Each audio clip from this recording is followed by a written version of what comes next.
Deep state মানে পর্দার আড়ালের শক্তি। এই শক্তি না দেখা যায় না ধরা ছোঁয়া যায়। এই শক্তিটির কথা সাবেক প্রধানমন্ত্রী শেখ হাসিনা অনেক আগেই বলেছিলেন।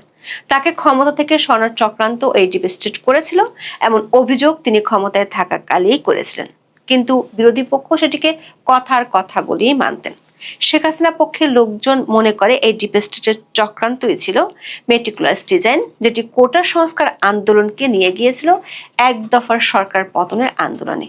কিন্তু বিগত অন্তর্বর্তী সরকারের লোকজন এই অভিযোগ উড়িয়ে দিতেন। ডোনাল্ড ট্রাম্প স্বীকৃত ডিপ স্টেটের গুরু জর্জ সরোস কিংবা তার ছেলে বাংলাদেশের বন্ধু মোহাম্মদ ইউনূসের জন্য ছুটে এলেও ডিপ স্টেটের বিতর্ক তেমন একটা জমেনি অন্তর্বর্তী সরকারের আমলে। এমনকি কিছুদিন আগেও ব্রাকের মতো প্রতিষ্ঠান তাদের গবেষণা রিপোর্টে বাংলাদেশের ডিপ স্টেট কাজ করার কথা বললেও এই বিতর্ক তেমন একটা হালে পানি পায়নি। কিন্তু এতদিন যারা ডিপ স্টেটের মেটিকুলাস ডিজাইনকে তুড়ি মেরে উড়িয়ে দিতেন, সেই আসিফ নাহিদরা এখন বলছেন ডিপ স্টেট আছে, শুধু আছে না, তাদেরকে রীতিমতো অফারও দিয়েছিল। অন্তর্বর্তী সরকারের সাবেক উপদেষ্টা আসিফ মাহমুদ অবশ্য ডিপ স্টেটের নাম নিয়ে লুকোচুরি খেললো। কি অফার দিয়েছেন সেটি খোলাসা করেছেন। এই ডিপ স্টেট নির্বাচন চায়নি। যদি এ কথা সত্যি হয় তাহলে প্রশ্ন ওঠে, এনসিপি আর জামাতও যে নির্বাচন চায়নি সেটি কি তাহলে ডিপ স্টেটের সাথে হাত মেলেই? বড় প্রশ্ন হলো, এতদিন শেখ হাসিনার পক্ষ থেকে ডিপ স্টেটের ষড়যন্ত্রের কথা বলা হচ্ছিল, আসিফ নাহিদ কি শেখ হাসিনার সেই কথার সত্যতাই তুলে ধরলেন? তার চেয়েও বড় প্রশ্ন উঠেছে, এতদিন পরে এসে কেন তারা ডিপ স্টেটের কথা বলছেন, নাকি তাদেরকে দিয়ে কেউ বলাচ্ছে? এমন সব প্রশ্নের উত্তর জানতে চলুন যাওয়া যাক বিশ্লেষণে। অন্তর্বর্তী সরকারের সাবেক উপদেষ্টা, যিনি বর্তমানে মোহাম্মদ ইউনূসের কিংস পার্টি এনসিপির মুখপাত্র আসিফ মাহমুদ সজীব ভুঁইয়া, গত 26শে মার্চ দলীয় কার্যালয়ে এক আলোচনা সভায় বক্তব্য দেন। সেখানে তিনি ডিপ স্টেট নিয়ে বক্তব্য দিয়েছিলেন। যদিও তার 2 সপ্তাহ আগে এনসিপির আহ্বায়ক নাহিদ ইসলাম ওসমান হাদির হত্যাকাণ্ডের সাথে ডিপ স্টেট জড়িত বলে মন্তব্য করেছিলেন। 10 March Rajshahi teachers training college মাঠে এনসিপি আয়োজিত রাজশাহী বিভাগীয় ইফতার সমাবেশে প্রধান অতিথির বক্তব্যে নাহিদ বলেছিলেন, হাদি হত্যাকাণ্ডের সঙ্গে জড়িত ডিপ স্টেট ও দেশি বিদেশি চক্রদের আইনের আওতায় আনতে হবে। তবে নাহিদের এই বক্তব্য নিয়ে তখন অতটা সাড়া পড়েনি। কিন্তু আসিফ মাহমুদের বক্তব্যকে কেন্দ্র করে দেশব্যাপী, বিশেষ করে রাজনৈতিক অঙ্গনে ব্যাপক চাঞ্চল্যের সৃষ্টি হয়েছে। দেশ জুড়ে চলছে নানামুখী তুমুল আলোচনা। অনেকের কাছে প্রশ্নের উদ্রেক হচ্ছে যে এই ডিপ স্টেট আসলে কি, কারা এর সাথে জড়িত? আসিফ মাহমুদ 2 বছর পর এসে কেন এমন বক্তব্য দিচ্ছেন? আসিফ মাহমুদ ডিপ স্টেটের কথা বললেও সেই ডিপ স্টেটের কারা জড়িত তাদের নাম প্রকাশ্যে রহস্যজনকভাবে লুকোচুরি কেন করছেন, সেই প্রশ্ন উঠেছে। সবচেয়ে গুরুত্বপূর্ণ যে প্রশ্ন ঘুরপাক খাচ্ছে সেটি হলো, ডিপ স্টেট কি আসিফ মাহমুদকে ইউনূসের নেতৃত্বে ক্ষমতায় বসিয়েছিল নাকি ক্ষমতায় রাখতে চেয়েছিল? এই প্রশ্ন উঠছে কারণ শেখ হাসিনা ক্ষমতায় থাকাকালই এই ডিপ স্টেট নিয়ে কথা বলেছিলেন, প্রকাশ্যে জানিয়েছিলেন তার আশঙ্কার কথা। দর্শক, এখানে প্রথম প্রশ্ন, ডিপ স্টেট আসলে কি? রাজনীতি, ক্ষমতা আর গোপন প্রভাব, এই তিনের সংযোগে বারবার উঠে আসে ডিপ স্টেট প্রসঙ্গটি। এটি এমন একটি বিষয় যাকে আপনি না ধরতে পারবেন না ছুঁয়ে দেখতে পারবেন। তাহলে কি শুধু কল্পনাতেই ডিপ স্টেট থাকে? উত্তর হলো, ডিপ স্টেটের অস্তিত্ব আছে, যেটি মূলত ক্ষমতার অপ্রকাশ্য একটি কাঠামো। এটি সরকার বা দৃশ্যমান প্রশাসনের বাইরে থেকে রাষ্ট্র পরিচালনায় প্রভাব ফেলে। সোজা কথায় ডিপ স্টেট কোনো নির্দিষ্ট দাপ্তরিক কাঠামো নয়, বরং এটি রাজনৈতিক ধারণা যে রাষ্ট্রের ভিতর লুকিয়ে থাকা এমন এক ক্ষমতার কেন্দ্রকে বোঝায় যারা জনগণের ভোটে নির্বাচিত না হয়েও পর্দার আড়াল থেকে জাতীয় গুরুত্বপূর্ণ সিদ্ধান্তগুলো নিয়ন্ত্রণ করে। এটি এমন একটি নেটওয়ার্ক যেখান থেকে আমলাতন্ত্রের একটি অংশ, গোয়েন্দা সংস্থা, সামরিক বাহিনীর কিছু গোষ্ঠী বা প্রভাবশালী ব্যবসায়ী গোষ্ঠী, যারা সরাসরি সামনে না এসে নীতি নির্ধারণে ভূমিকা রাখে বলে ধারণা করা হয়। এদেরকে বলা হয় অদৃশ্য সুপার সরকার। এরা সব কলকাঠি নাড়বে, কিন্তু কারো কাছে এদের জবাবদিহিতা থাকে না। ধারণাটি এসেছে তুরস্কের একটি শব্দ থেকে, যাকে বলা হয় দেরিন দেপ্লেত। তবে মিশরের রাজনীতিতে এর প্রবল উপস্থিতি দেখা গেছে। ডোনাল্ড ট্রাম্প দ্বিতীয় মেয়াদে ক্ষমতায় এসে বাইডেন প্রশাসন যে বিশ্বের অনেক দেশে ডিপ স্টেট হয়ে কাজ করার জন্য টাকা ঢালছিলেন সেই তথ্য সামনে এনেছিলেন। বাংলাদেশে ডিপ স্টেটের আলোচনা অনেক আগে থেকেই ছিল। সেই প্রসঙ্গে যাওয়ার আগে জেনে নেই অন্তর্বর্তী সরকারের সাবেক উপদেষ্টা, যার বিরুদ্ধে দুর্নীতির অনেক অভিযোগ আছে, সেই আসিফ মাহমুদ ঠিক কি বলেছিলেন। 26শে মার্চ এনসিপি সভায় আসিফ মাহমুদ বলেছিলেন, তারা যখন সরকারের দায়িত্বে ছিলেন শুরুর দিকে তাদেরকে বিভিন্ন শক্তিশালী ইনস্টিটিউশন, যাদেরকে আসলে ডিপ স্টেট বলা হয়, তাদের কাছ থেকে অফার করা হয়েছিল। দর্শক, আসিফ মাহমুদের কাছে তার এই বক্তব্যের ব্যাখ্যা জানতে চেয়েছে প্রথম আলো।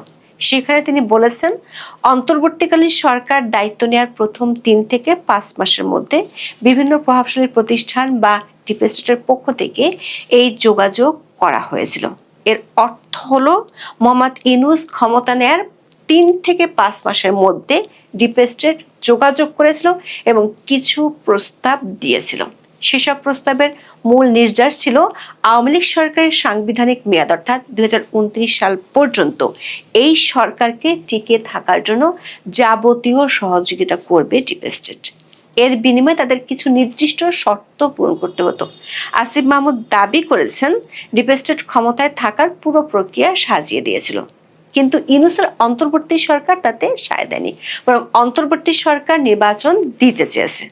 দর্শক, আমাদের অনুসন্ধান বলছে আসিফ মাহমুদ এখানে মিথ্যা তথ্য দিয়েছেন, যেটির প্রমাণ মিলে তারই সহকর্মী ধর্ম উপদেষ্টা AFM খালেদ হোসেনের একটি পোস্ট থেকে। সাবেক ধর্ম উপদেষ্টা 19শে মার্চ নিজের ফেসবুক পোস্টে লিখেছেন, প্রফেসর ইউনূসের ব্যক্তিগত ইচ্ছা ছিল সংস্কারের প্রধান ধাপগুলো সম্পন্ন করে 2026 সালের শেষের দিকে নির্বাচন আয়োজন করা, কিন্তু রাজনৈতিক বাস্তবতায় সবসময় পরিকল্পনা অনুযায়ী এগোয় না। রাজনৈতিক দলগুলো, বিশেষত বিএনপির অব্যাহত চাপ ও রাজনৈতিক পরিস্থিতির প্রেক্ষাপটে তিনি ফেব্রুয়ারি মাসে নির্বাচনের ঘোষণা দেন। দর্শক, আপনাদের হয়তো মনে আছে, সেনা প্রধান জেনারেল ওয়াকারুজ্জামান 18 মাসের মধ্যে নির্বাচন দেওয়া উচিত এমন কথা বলেছিলেন বিদেশি সংবাদ মাধ্যমকে। কথা বলার পর থেকে ইউনূসের রোষ আন্দোলনে পড়েছিলেন সেনা প্রধান। মোহাম্মদ ইউনূস যে নির্বাচন দিতে কত টালবাহানা করেছিলেন সেটি 18 মাসে বহুবার পরিষ্কার হয়ে গেছে। আসিফ মাহমুদ বলছেন, ডিপ স্টেট চায়নি 2029 সালের আগে নির্বাচন হোক। ফ্ল্যাশব্যাক করে দেখে নেওয়া যাক কারা জাতীয় সংসদ নির্বাচন চায়নি। এনসিপি নেতারা বলেছিলেন 12ই ফেব্রুয়ারি কোনো নির্বাচন হবে না, যদি হয় তাহলে অধ্যাপক ইউনূসকে জুলাই যারা মারা গেছে তাদের ফেরত দিতে হবে। জামাত ইসলামীর নেতারা নির্বাচন হলে দেশ অচল করে দেওয়ার হুমকি দিয়েছিলেন। তাহলে কি মোহাম্মদ ইউনূস, এনসিপি, জামাত ডিপ স্টেটের সহযোগী ছিল? অবশ্য মোহাম্মদ ইউনূসের 3 সহযোগী ডিপ স্টেট নিয়ে মুখ খুলতে রাজি হননি। সাবেক উপদেষ্টা সাখাওয়াত হোসেন এবং সৈয়দা রিজওয়ানা হাসান অনলাইন পোর্টাল চর্চার কাছে এ নিয়ে কোনো মন্তব্য করতে রাজি হননি। আরেক উপদেষ্টা মোস্তফা সরোয়ার ফারুকী বলেছেন, তিনি এ নিয়ে মন্তব্য করে আর কোনো সংবাদের শিরোনাম হতে চান না। বোঝাই যাচ্ছে ডিপ স্টেট নিয়ে বেশ অস্বস্তিতেই পড়েছেন ইউনূসের ঘনিষ্ঠজনেরা। আসিফ মাহমুদের বক্তব্যের সবচেয়ে ভয়ঙ্কর অংশটি ছিল নির্বাচনের রোড ম্যাপ নিয়ে। তিনি দাবি করেছেন যে ডিপ স্টেট কেবল ক্ষমতার অফারই দেয়নি, বরং তারা পুরো একটি কর্ম পরিকল্পনা নিয়ে এসেছিল যে কিভাবে বিএনপি এবং অন্যান্য প্রধান রাজনৈতিক দলগুলোকে মাঠ থেকে সরিয়ে দেওয়া যায়। বিশেষ করে তারেক রহমান সহ বিএনপির শীর্ষ নেতাদের সাজাগুলোকে আইনি প্রক্রিয়ায় এমনভাবে আটকে রাখা যাতে নির্বাচন হলেও তারা অংশগ্রহণ করতে না পারে। দর্শক, আবারও ফ্ল্যাশব্যাকে গিয়ে দেখা যাক, খালেদা জিয়াকে মুক্তি দেওয়া হয়েছিল শেখ হাসিনার পতনের পরপরই রাষ্ট্রপতির অর্ডারে। ফাঁসির দণ্ডপ্রাপ্ত নেতারা জেল থেকে বের হয়ে গিয়েছিল কয়েকদিনের মধ্যেই। দর্শক, মোহাম্মদ ইউনূসের শেষ দিকে অন্তর্বর্তী সরকারের 1.5 বছরের শাসনের একটি মূল্যায়ন রিপোর্ট দিয়েছিল প্রাক institute of governance and development বা BIGD। গত 31শে জানুয়ারি সংস্থাটি তাদের রিপোর্ট প্রকাশ করে, যেখানে বলা হয় অধ্যাপক ইউনূসের পেছনে শুরুতে জনসমর্থন ছিল। তিনি চাইলে ব্যাপক সংস্কারের পক্ষে একটি অবস্থান নিতে পারতেন, কিন্তু শেষ পর্যন্ত যে যেদিকে দিয়ে চাপ দিয়েছে তিনি সেদিকে চলে গেছেন। সমঝোতা করে ফেললেন বিএনপির সঙ্গে, ছাত্রদের সঙ্গে বা আমলাতন্ত্রের সঙ্গে। BIGDর রিপোর্ট অনুযায়ী যাদের চাপে ইউনূস বারবার সরে যেতেন তারাই ছিল ডিপ স্টেট। সে রিপোর্ট অনুযায়ী মোহাম্মদ ইউনূস যে মবের রাজত্ব তৈরি করেছিল, সে মব যেভাবে বলতো অন্তর্বর্তী সরকার সেভাবেই চলতো।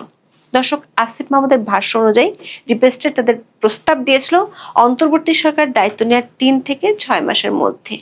অথচ 2024 সালের 23শে মে সাবেক প্রধানমন্ত্রী শেখ হাসিনা ডিপ স্টেট নিয়ে বক্তব্য দিয়েছিলেন। ওই বক্তব্যে শেখ হাসিনা বাংলাদেশ ও মিয়ানমারের একটি অংশ নিয়ে পূর্ব তিমুরের মতো একটি খ্রিস্টান রাষ্ট্র গঠনের ষড়যন্ত্রের কথা উল্লেখ করেছিলেন। 2024 সালের 23শে মে গণভবনে আওয়ামী লীগের নেতৃত্বাধীন 14 দলীয় জোটের একটি বৈঠক ছিল।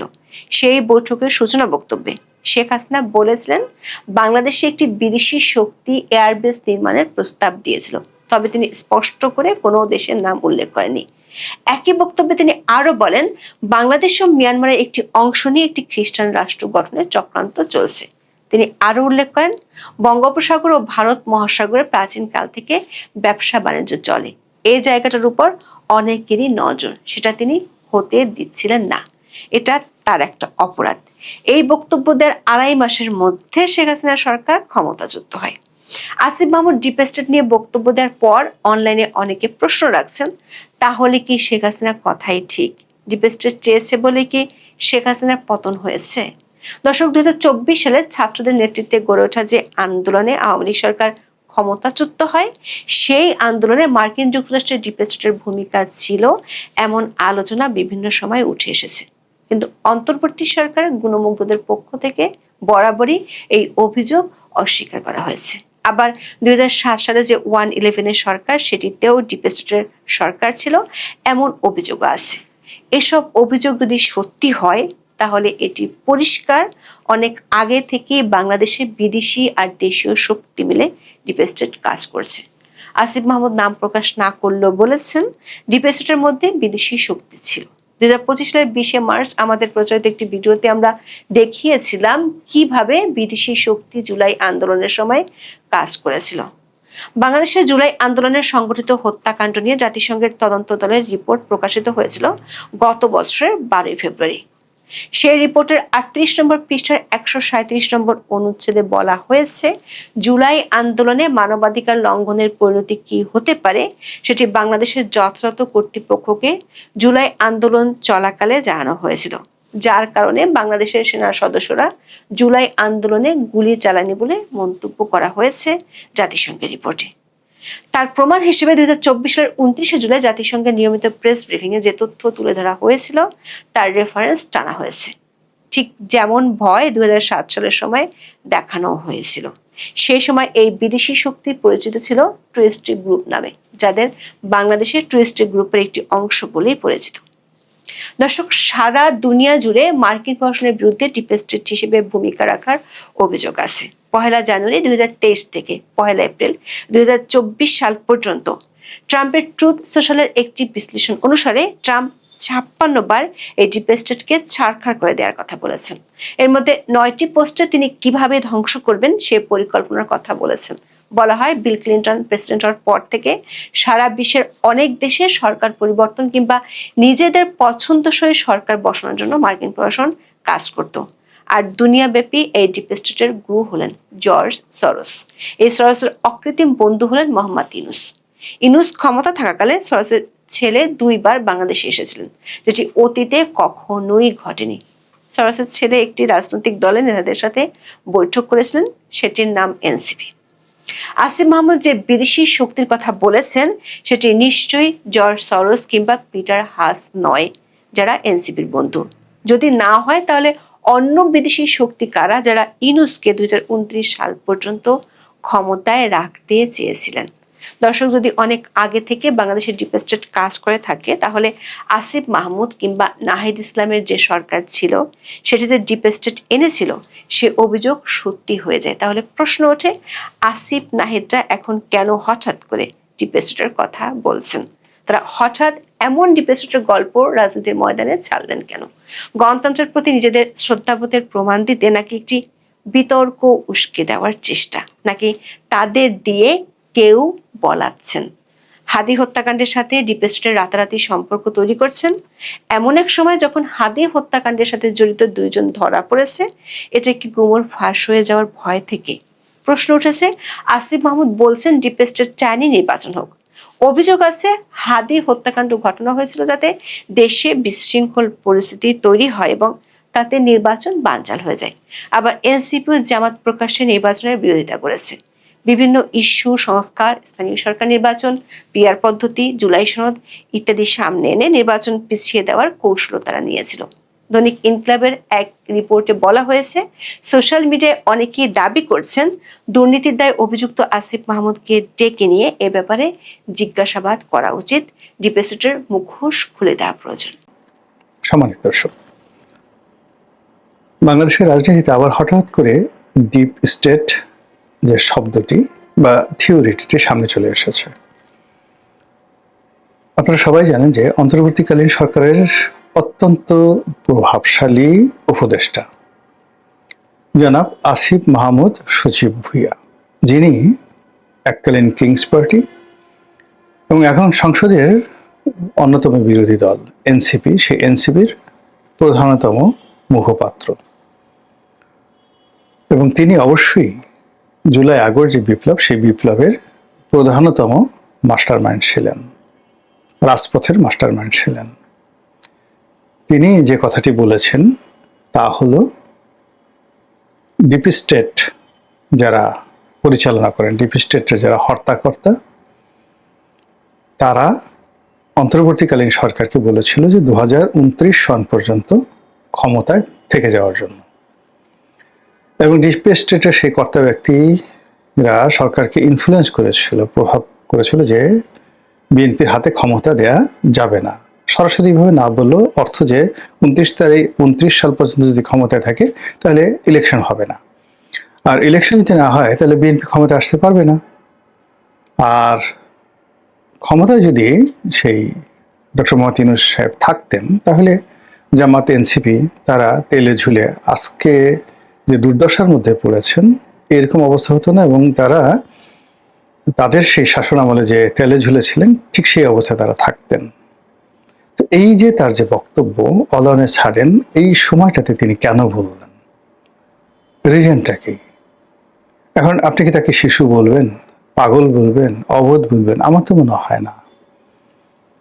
যারা রাজপথে আন্দোলন করেছেন, আন্দোলনকে একটি গণ অভ্যুত্থানে রূপান্তরিত করেছেন, এবং সেই গণ অভ্যুত্থানকে একটি সশস্ত্র আন্দোলনে রূপান্তরিত করার যাদের ব্যাপক প্রস্তুতি ছিল, এবং আন্দোলনকারী চলাকালীন সময় এরকম অনেক সহিংস ঘটনা ঘটেছে, যে ঘটনার জন্য ওই সমাজের আন্দোলনকারী তাদেরকে অনেকে দায়ী করছেন। আমাদের দেশে থানা লুট, অসংখ্য পুলিশ হত্যা, আওয়ামী লীগের নেতাকর্মীদের হত্যা, নিরীহ পথচারী হত্যা, সরকারি সহায় সম্পত্তিতে আগুন দেওয়া, ব্যাপক লুটপাট করা, মানুষের বাসা বাড়িতে আক্রমণ চালানো, মব তৈরি করা, ডাকাতি করা, মামলা বাণিজ্য করা, মানুষকে ধরে ধরে থানায় এনে পিটুনি দিয়ে তারপর তাদের বিরুদ্ধে হত্যা মামলা দিয়ে জেলখানায় পাঠানোর মতো যে গুরুতর অফেন্সগুলো ঘটেছে, ক্রিমিনাল অ্যাক্টিভিটিসগুলো ঘটেছে, এগুলো বিচার না করা পর্যন্ত আমাদের এই সমাজে স্বাভাবিকতা আসবে না। ফলে সরকারের যারা মন্ত্রী, তারা যেভাবে জুলাই আগস্ট বিপ্লবের সময়টিতে যে সকল হত্যাকাণ্ড হয়েছে, বিশেষ করে পুলিশ হত্যা, সেগুলোর বিচারের ব্যাপারে মাঝে মধ্যে কথা বলছেন, আবার একটু পরে কি মনে করে বা কিসের ভয়, কিসের আতঙ্কে বলছেন যে না ঠিক আছে, ওই সময় যা কিছু হয়েছে এগুলোতে আমরা ইন্ডিমিনিটি দেব, এই কথা বলছে। কিন্তু সঙ্গে সঙ্গে আবার পুলিশের পক্ষ থেকে, যেমন পুলিশের আইজিও বলেছেন যে পুলিশ হত্যার বিচার হবে। এই জিনিসগুলো চলছে। 2 নম্বর হলো যে জুলাই সনদ স্বাক্ষর, জুলাই সনদকে আইনে রূপান্তরিত করার জন্য প্রেসিডেন্সিয়াল অর্ডিন্যান্স, এবং সেই জুলাই সনদ সংসদে হুবহু পাশ করে এটাকে আইনি ভিত্তি দেওয়া, এটা নিয়ে জামাতের সঙ্গে, এনসিপির সঙ্গে এখন বিরোধ রীতিমতো তুঙ্গে। নতুন আরেকটি সমস্যা দেখা দিয়েছে, সেটা হলো গণভোট নিয়ে। সরকার বলছে যে এই গণভোট অবৈধ ছিল, কাজেই এই গণভোট যেটা করা হয়েছে এটি পার্লামেন্ট আইনের মাধ্যমে তারা বাতিল করবে। আর এটা নিয়ে জামাত এবং এনসিপি তারা সঙ্গত করে জানে যে এই কাজগুলো যদি না হয় তাহলে তারা সবাই বিপদে পড়বে। জুলাই সনদ যদি বাস্তবায়িত না হয়, পর্দার আড়ালে আন্ডার হ্যান্ডে ডক্টর মোহাম্মদ ইউনূসের সঙ্গে জনাব তারেক রহমান সাহেবের যে সকল সমঝোতা হয়েছে সেগুলো যদি বাস্তবায়িত না হয়, তারা মারাত্মক বিপত্তিতে পড়বে, তারা জানে। অধিকাংশ যদি পুলিশ হত্যার বিচার শুরু হয় তাহলে কারো পিঠের চামড়া থাকবে না।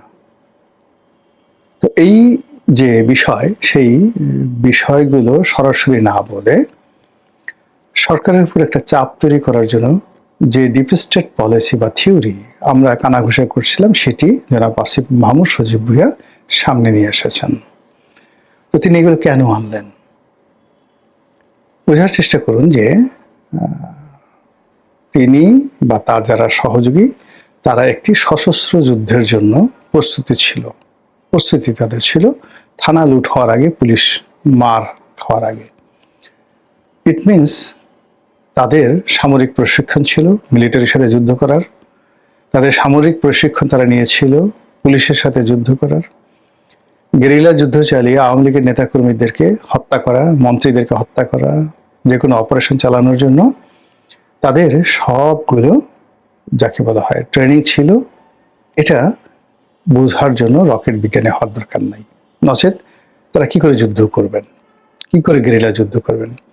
তাদের বিভিন্ন ট্রেনিং ক্যাম্প থাকা স্বাভাবিক।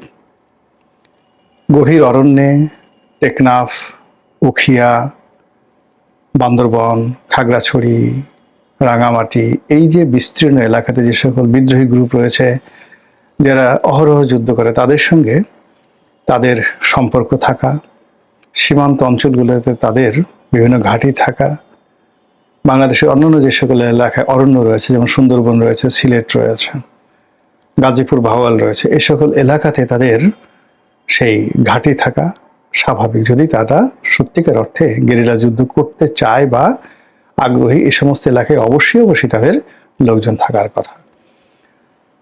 2 নম্বর হলো যে এইগুলো তো পরিচালনা করার জন্য টাকা লাগবে। নিঃসন্দেহে তারা সেই টাকা দেশি বিদেশি বিভিন্ন সোর্স থেকে পেয়েছে বা এখনো পাচ্ছে বা আগামীতে যদি দরকার হয় তারা পাবে।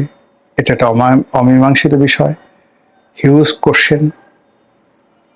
থার্ডলি হলো যে এই যে ডিপ স্টেট পলিসিতে বেশ কিছু অস্ত্রশস্ত্র যা আসছে, এটা ব্রিগেডিয়ার সাখাওয়াত সাহেবের বক্তব্যে ফুটে উঠেছে। তিনি স্বরাষ্ট্রমন্ত্রীর দায়িত্ব থাকাকালীন সময় যেটি বলেছেন যে 7.65 বোরের যে স্নাইপার রাইফেল, এই রাইফেল বেসামরিক লোকের হাতে আসলো কি করে। জুলাই আগস্ট ওই সময়টাতে এখান থেকে প্রচুর গোলাগুলি হয়েছে, এগুলো সাধারণত পুলিশের কাছে আছে আর আছে সেনাবাহিনীর কাছে, কিন্তু এই অস্ত্র বেসামরিক নাগরিকদের কাছে কি করে এলো। আর এই ধরনের অস্ত্রের এই মানে যাকে বলা স্নাইপার রাইফেলের এই অস্ত্রের যে গুলি, এই গুলিতে আনসার এবং পুলিশ সদস্য কি করে নিহত হলো। বোঝার চেষ্টা করেন কোথায় গেছে। ইট মিনস যে বেসামরিক যারা জনগণ রাস্তায় ছিল, এখন সেটা ছাত্রলীগ হতে পারে, সেটা এই আন্দোলনকারী হতে পারে, তাদের হাতে প্রচুর স্নাইপার রাইফেল ছিল। সেগুলোর সংখ্যা কি হাজার খানেক, না 10,000, না 20,000? আমাদের দেশে সেই 10 ট্রাক অস্ত্র মামলা আছে না? তো উলফাদেরকে যদি 10 ট্রাক অস্ত্র দেওয়া হয়, তাহলে একটা দেশের রাষ্ট্রের বিরুদ্ধে, বাংলাদেশের মতো একটা রাষ্ট্রের বিরুদ্ধে কেউ যদি গেরিলা যুদ্ধ করতে চায়, তাহলে তার অন্তত পক্ষে 100 ট্রাক অস্ত্র তাদের কাছে আছে।